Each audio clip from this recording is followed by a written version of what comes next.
রেলগাড়ির কামরায় হঠাৎ দেখা, ভাবিনি সম্ভব হবে কোনোদিন।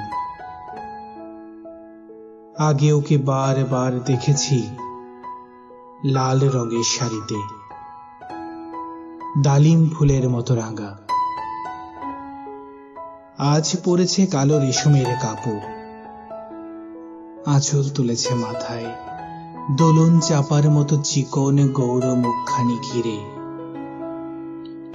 মনে হলো কালো রঙে একটা গভীর দূরত্ব ঘনিয়ে নিয়েছে নিজের চারদিকে, যে দূরত্ব সর্ষে ক্ষেতের শেষ সীমানায় শালবনের নীলাঞ্জনে।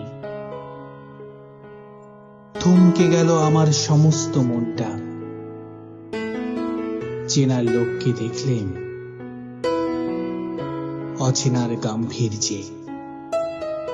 হঠাৎ খবরের কাগজ ফেলে দিয়ে আমাকে করলে নমস্কার।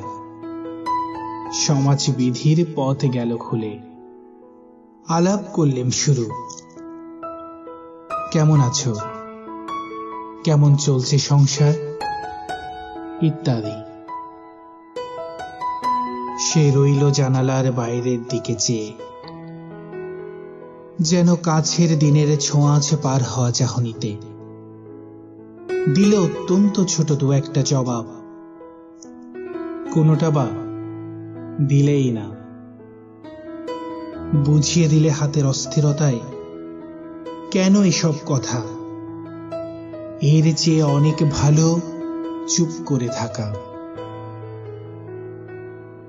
আমি ছিলাম অন্য বেঞ্চিতে ওর সাথীদের সঙ্গে।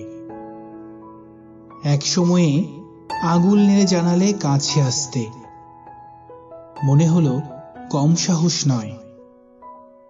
বসলুম ওর এক বেঞ্চিতে। গাড়ির আওয়াজের আড়ালে বললে মৃদু স্বরে,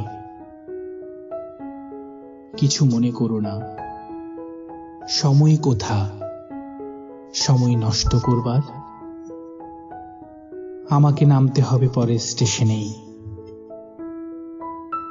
দূরে যাবে তুমি, দেখা হবে না আর কোনোদিনই। তাই যে প্রশ্নটার জবাব এতকাল থেমে আছে, শুনবো তোমার মুখে। সত্যি করে বলবে তো? আমি বললেম, বলবো। বাইরের আকাশের দিকে তাকিয়েই শুধলো, আমাদের গেছে যেদিন, একেবারেই কি গেছে? কিছুই কি নেই বাকি? একটুকু রইলেম চুপ করে, তারপর বললেন, রাতের সব তারাই আছে দিনের আলোর গভীরে।